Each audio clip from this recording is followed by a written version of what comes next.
Masacre de Segovia. La masacre de Segovia, Antioquia, ocurrió el 11 de noviembre de 1988, durante un ataque del grupo paramilitar Muerte Revolucionarios de Noreste, liderado por Fidel Castaño. Dejó un saldo de 46 personas asesinadas y más de 50 heridas. Se realizó con el fin de eliminar a los militantes de la Unión Patriótica. La Unión Patriótica UP es un partido político colombiano de izquierda conformado por el Partido Comunista Colombiano, movimientos sociales de diversas corrientes y sectores políticos que no se sienten representados por los sectores oficiales y tradicionales de los partidos liberal y conservador, que habían ganado las elecciones en marzo de 1988. La matanza se inició en la noche del 11 de noviembre cuando varios paramilitares, en conjunción con oficiales de la policía de Segovia y miembros del ejército vestidos con prendas de policía, arribaron al casco urbano en camionetas de alta gama y ocuparon en medio de la oscuridad y el silencio de la noche la plaza central de la ciudad. Su primer objetivo fue la sede de la alcaldía. Recorrieron a pie el pueblo con una lista y no pararon hasta que fusilaron a todos los que aparecían en dicha lista. Algunos transeúntes que se le cruzaron en el camino sufrieron con la misma suerte. En total, 43 personas murieron. Los paramilitares abandonaron el pueblo no sin antes dejarle mensajes al partido político UP. Después de abandonar el pueblo, los sicarios se habían refugiado en la base militar del batallón Bombona en Puerto Triunfo. La masacre se dio a conocer escasamente un día después por los medios de comunicación de la región. Los familiares de las víctimas y el resto de la población clamó por justicia. En un principio, se acusó a la guerrilla de las FARC por la matanza, pero más tarde se aclaró que fue cometida por paramilitares.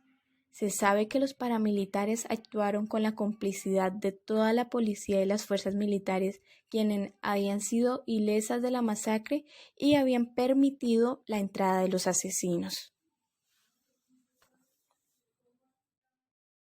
Uno de los antecedentes primordiales de esta masacre sugiere que para los años 80 la zona del noroeste antioqueño era uno de los fortines políticos de los dirigentes liberales, pero tras la creación del movimiento político Unión Patriótica en 1985, los anteriores empezaron a perder su poder, y fue en marzo de 1988, en el desarrollo de la primera elección popular de alcaldes, que dos de los municipios de la región, Remedios y Segovia, escogieron a dirigentes de la UP, Elkin Martínez y Rita Ivonne Tobón. 2 meses después, Martínez fue asesinado en Medellín y la elegida para el municipio de Segovia empezó a recibir amenazas. A los asesinatos del alcalde electo de Remedios y los otros líderes de la UP, las comunidades respondieron con la realización del llamado Paro del Noroeste Antioqueño, el cual duró 3 semanas, y luego hubo un paro nacional y desde entonces las balaceras se hicieron comunes en Segovia. Este pueblo era el que producía para entonces el 90% del oro del país, pero seguía sumido en la pobreza y en el abandono estatal. Noé Montaña, un sobreviviente y desplazado de la masacre, relata para el periódico El Espectador que ese viernes 11 de noviembre llovió desde las 3 de la tarde y que por eso la mayoría de las personas estaba en sus casas, y fue más o menos hacia las 6:45 que llegaron unos camperos hacia el parque principal y en 15 minutos sus ocupantes desataron una tragedia. Estaban armados hasta los dientes y empezaron a recorrer las calles a causar disparos a diestra y siniestra, pero que habían otros que estaban encaminados hacia casas específicas para asesinar a sus habitantes, y hubo 2 objetivos claros: las familias Restrepo y Cadavid, que tenían algo en común. Ambas habían sido simpatizantes del Partido Liberal, pero ahora se encontraban miembros apoyando a la UP. Noé Montaña también señala que en el recorrido y después de la masacre ayudó a recorrer y ayudar a los damnificados y que hubieron más o menos 85. Noé Montaña tuvo que ser desplazado y vivió su vida en Medellín, pero más o menos hacia 1999 tuvo que regresar al municipio de Segovia por unos inconvenientes particulares y no pudo estar más de un día, pues esa misma tarde recogieron a disparos su casa porque, según él o los demás dirigentes del pueblo, se encontraban allí guerrilleros. Es desde entonces que muchos de los damnificados del municipio de Segovia y desplazados recuerdan esta masacre con luto y señalan que reconocer la masacre como memoria incide en que no se repita esta historia y que los dirigentes políticos y paramilitares no acaben con la vida del pueblo.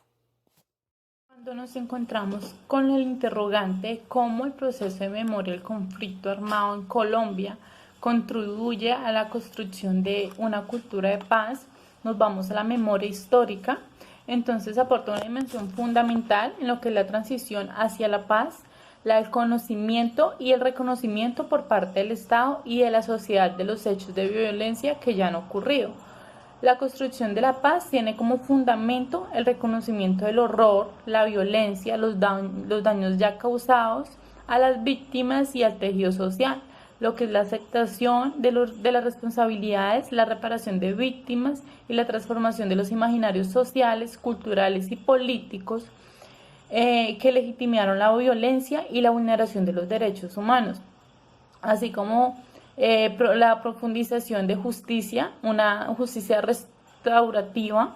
que permita rehacer los vínculos sociales y la convivencia pacífica, cambiando el ciclo de odios y retaliaciones a un alimento de conflicto armado. Los avances de este propósito han sido importantes y cabe mencionar lo que es la Jurisdicción Especial de Paz, que fue fundado el 23 de septiembre del 2015. Cuando hablamos de esta Jurisdicción Especial de Paz, se refiere al componente del sistema integral de verdad, reparación y no repetición creado por el Acuerdo de Paz entre el Gobierno Nacional y lo que es la FARC, que tiene como función el administrar la justicia transicional y conocer de los delitos cometidos en el marco del conflicto armado que se hubiera cometido antes del 1 de diciembre en el 2016. La JIT fue creada para satisfacer los derechos de las víctimas a la justicia, ofrecerles verdad y contribuir a una reparación con el propósito de contribuir a la paz estable y duradera. Este trabajo se enfoca en los delitos más graves y representativos del conflicto armado, de acuerdo con el criterio de selección y priorización que se han definido por la ley y los magistrados.